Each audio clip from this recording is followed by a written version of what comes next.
टीसीओसी का वक्त चल रहा है और ये वही वक्त होता है जब हमने देखा है पिछले कुछ सालों में अप्रैल और मई के महीने में इसी तरीके के बड़े हमले यहाँ पर नक्सलियों ने किए हैं। 2 साल बाद की शांति के बाद आज ये बड़ा हमला सामने आया। ये 5 तस्वीरें आप देख रहे हैं आज की जो बड़े घटनाक्रम की से जुड़ी है तमाम तस्वीरें, जहां पर आप देख सकते हैं नक्सलियों ने किस तरीके से इस कायराना करतूत को अंजाम दिया।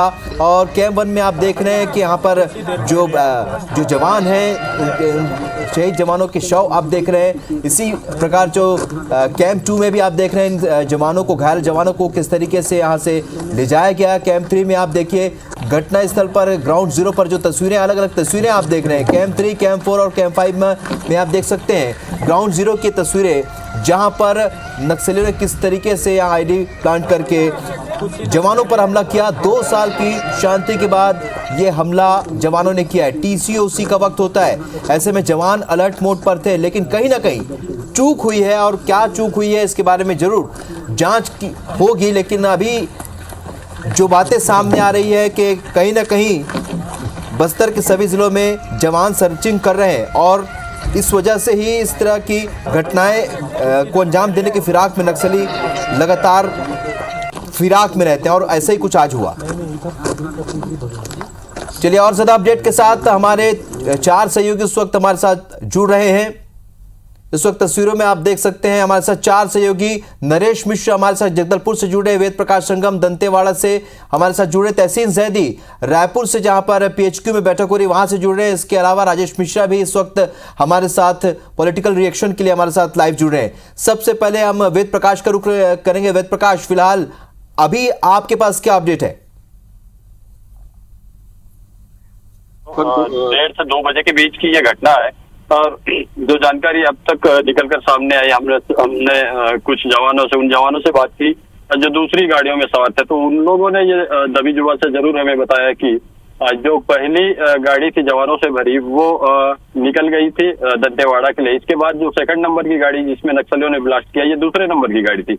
जब ये गाड़ी थाने से निकली तो कुछ दूरी पर, लगभग 2 किलोमीटर की दूरी पर ही घटनास्थल से अरनपुर का थाना पड़ता है। तो घटनास्थल और थाने के बीच कुछ ग्रामीण जो इस समय त्योहार का क्योंकि सीजन चल रहा बस्तर में, तो वो लोग आने जाने वाली गाड़ियों को रोककर उनसे पैसे लेते हैं। तो उस गाड़ी को भी उन ग्रामीणों ने रोका और उसके बाद दोबारा जब ये गाड़ी वापस दंतेवाड़े की ओर निकलने लगी तब उसकी रफ्तार काफी धीमी थी। तो ये एक बड़ा मतलब सोची समझी रणनीति थी कि यदि गाड़ी की रफ्तार धीमी हो जाती है तो उनका टारगेट बिल्कुल फिट बैठ जाता है। तो हुआ भी यही, और अंदेशा ये भी जताया जा रहा है कि जिन ग्रामीणों ने उस गाड़ी को रोका था, क्या उसमें वास्तव में वो ग्रामीण ही थे या फिर नक्सलियों के कुछ संगम सदस्य कैडर के लोग भी रहे, या फिर नक्सलियों के दबाव में आकर उन लोगों ने उस गाड़ी को रोका था। फिलहाल जो घटनास्थल पर एडीजी विवेकानंद सिन्हा और बस्तर आईजी सुंदर राजपी पहुंचे हैं, साथ ही फोरेंसिक टीम भी पहुंची और घटनास्थल का मुआयना कर रही है, साथ ही वहां से कुछ सैंपल कलेक्ट कर रही है। इसके अलावा जो जवान ऑपरेशन में शामिल थे, जो जवानों की गाड़ी आगे निकल गई थी और जो जवान बचे हुए थे थाने से वापस दंतेवाड़ा के लिए जाने के लिए, उनसे भी इस संबंध में जानकारियां जुटाई जा रही है कि क्या कोई संदिग्ध वस्तुएं या संदिग्ध लोगों का मूवमेंट उस दौरान देखा गया।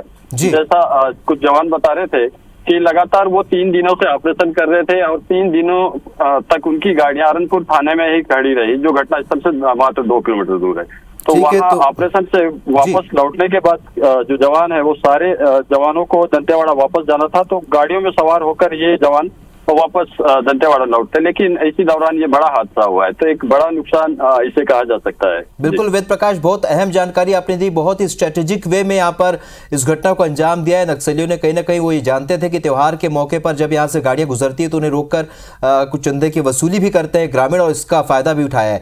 हमारे सहयोगी तहसीन जैदी इस वक्त पीएचक्यू में मौजूद है, उनसे ज्यादा अपडेट ले लेते हैं। पीएचक्यू में बैठक चल रही है, तहसीन उस बैठक को लेकर क्या बोलो, अब क्या जानकारी आपके पास है?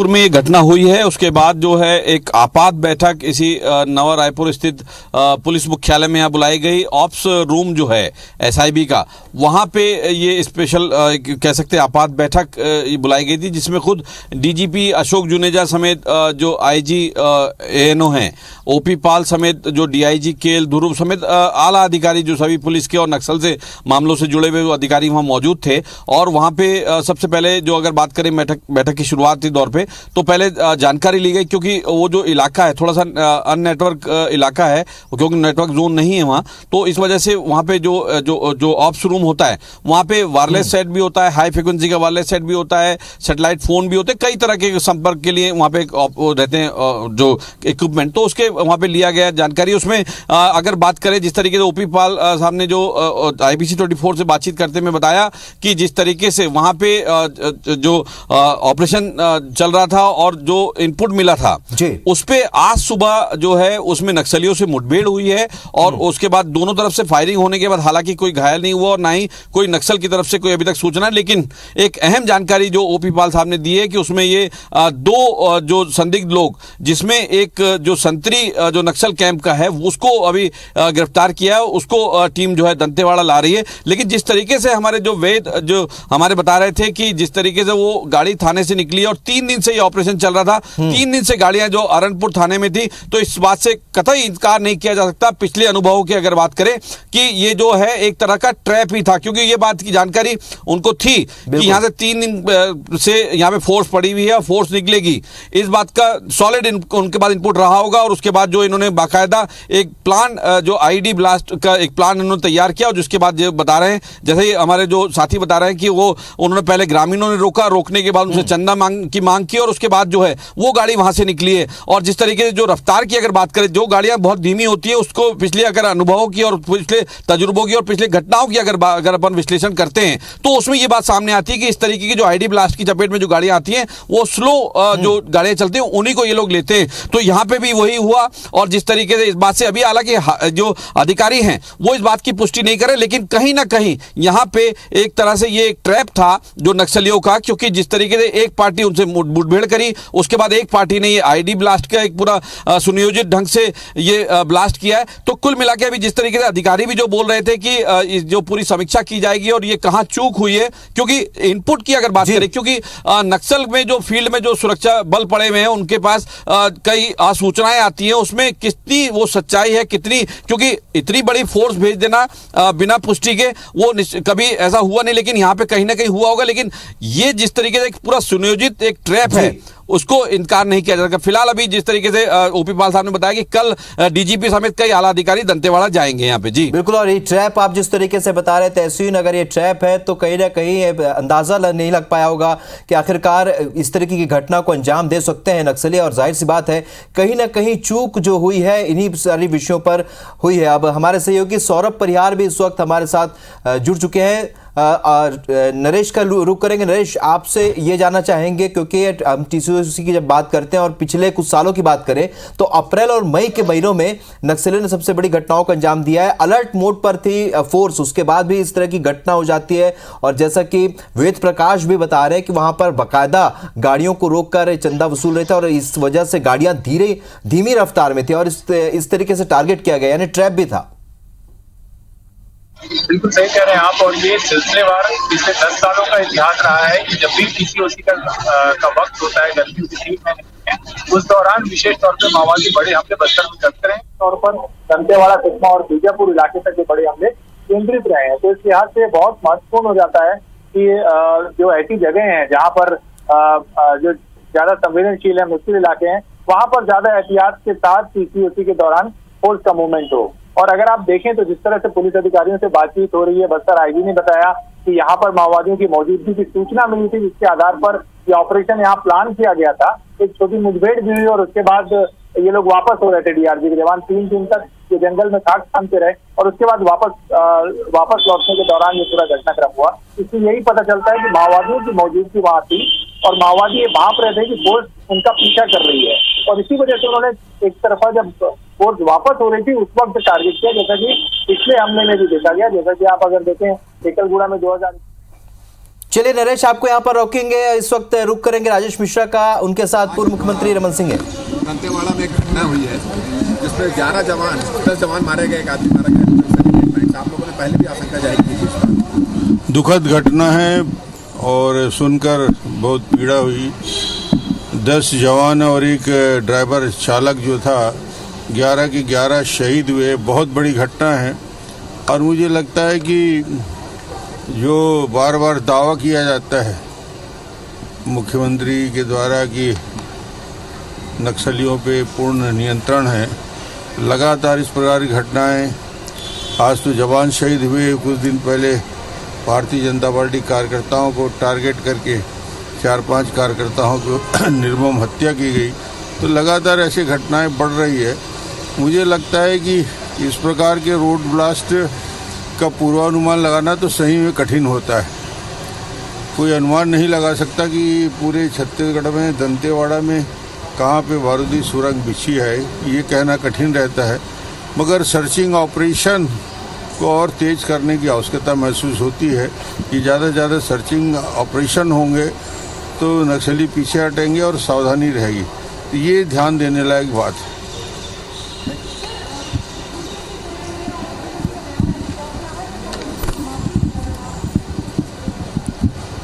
चलिए, यदि समाप्ति की ओर बोल रहे हैं तो अच्छी बात है, मगर मुझे लगता है कि आज भी इंटर स्टेट ज्वाइंट ऑपरेशन की ज़रूरत है। जब तक इंटर स्टेट ज्वाइंट ऑपरेशन नहीं होगा, समूल नष्ट नहीं किया जा सकता। चुनाव का समय आ रहा है, आप लोगों का भी दौरा होगा, ऐसी स्थिति में कितना सुरक्षित महसूस करते हैं आप? अब दौरा तो करना है, जाना है और सुरक्षा की चिंता जिनको करना है वो करेंगे।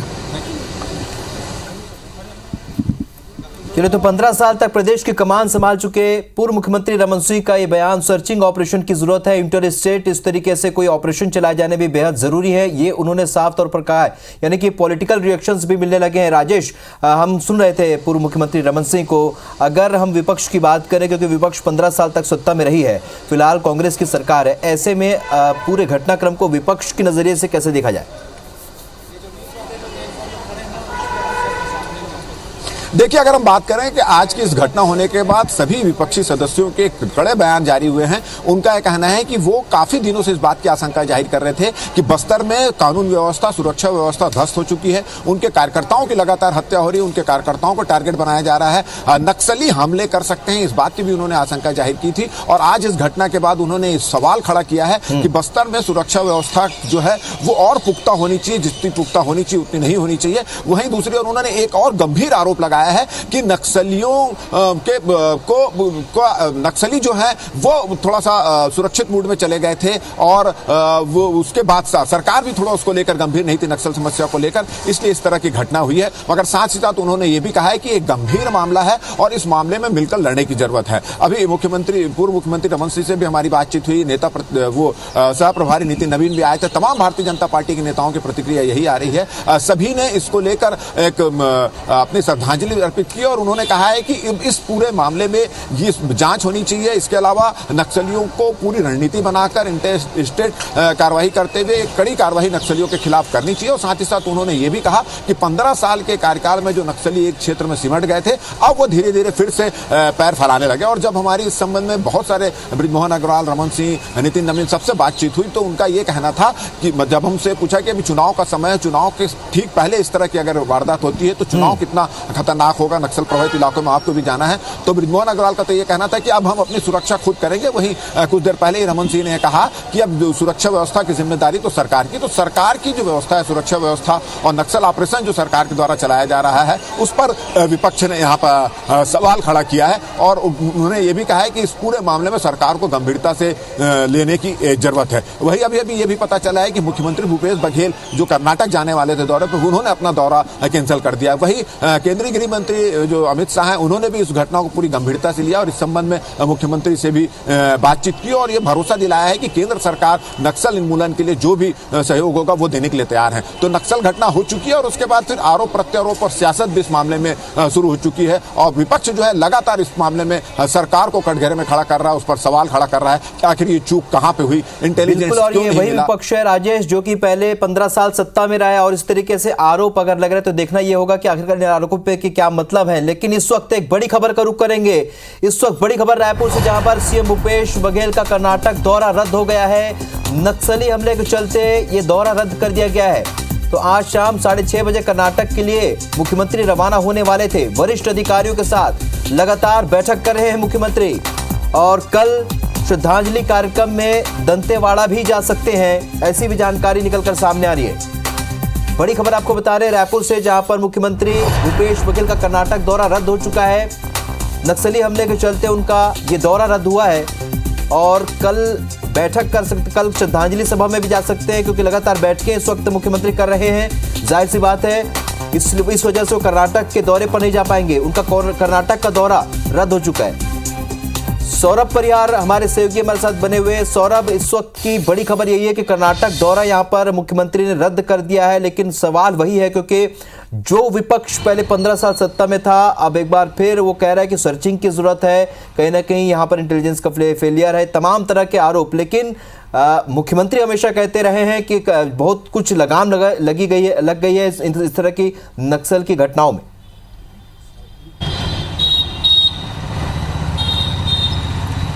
बिल्कुल, देखिए, अभी की सबसे बड़ी खबर यही है कि मुख्यमंत्री भूपेश बघेल जो 6:30 बजे अभी कुछ देर बाद कर्नाटक के चुनाव के लिए रवाना होने वाले थे, उन्होंने अपना ये दौरा स्थगित कर दिया है, और कल मुख्यमंत्री भूपेश बघेल जो है दंतेवाड़ा जाएंगे सुबह 10 बजे।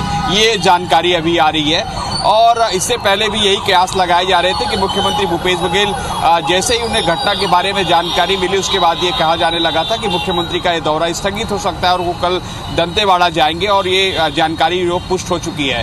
अब जो है ये बात बार बार विपक्ष की ओर से कहा जा रहा है कि कहीं ना कहीं फेलुअर रहा है, वहाँ पर जो तमाम इंटेलिजेंस है, वो सूचनाएं जो पहले आनी चाहिए वो नहीं आ जा रही। जैसे रमन सिंह कह रहे हैं कि सर्चिंग ऑपरेशन भी बढ़ाया जाना चाहिए। तो इस पर जो सत्ता पक्ष की ओर से तमाम जो बड़े नेता हैं, जो जिम्मेदार हैं, चाहे बात करें मुख्यमंत्री भूपेश बघेल, तामदस्त साहू हैं, जो मंत्री कवासी लखमा है, उनकी ओर से भी प्रतिक्रिया आई है, और उन्होंने साफ तौर पर कहा है कि जो है नक्सलियों को छोड़ा नहीं जाएगा। आप देखिए, सबसे पहले जो प्रतिक्रिया आई है मुख्यमंत्री भूपेश बघेल की, तो उसने स्पष्ट तौर पर यही कहा है कि नक्सलियों को छोड़ा नहीं जाएगा, और निश्चित रूप से 2023 में इस वर्ष चुनाव होने हैं, चुनाव की उल्टी गिनती भी शुरू हो चुकी है। तो ऐसे में कहीं ना कहीं अब एक बस्तर में जो माहौल बना हुआ है वो काफी दहशत का माहौल हो सकता है नक्सली घटनाएं के कारण। तो ऐसे में हो सकता है कि आने वाले दिनों में संयुक्त बैठक भी हो, जो राजनीतिक पार्टियों की, कांग्रेस, भाजपा और जो अदर पार्टियां वहां पर हैं, क्षेत्रीय पार्टियां हैं, तो हो सकता है कि संयुक्त बैठकें भी हो। और मुख्यमंत्री भूपेश बघेल जो है अभी जानकारी मिल रही कि पल पल की खबर ले रहे हैं, वो लगातार अधिकारियों के साथ बैठक भी कर रहे हैं और ये जानकारी ले रहे हैं। अब कल दंतेवाड़ा जाएंगे, जहाँ श्रद्धांजलि कार्यक्रम है, वहां पर मुख्यमंत्री भूपेश बघेल शामिल होंगे। चलिए, तो वहां पर बैठक में आज बैठक तो करी नहीं, कल श्रद्धांजलि सभा होगी तो वहां पर भी शामिल होंगे, ऐसी जानकारी मिल रही है। आप तीनों हमारे साथ बने रहिए। फिलहाल एक छोटे से ब्रेक के लिए रुकेंगे, जल्द लौटते हैं।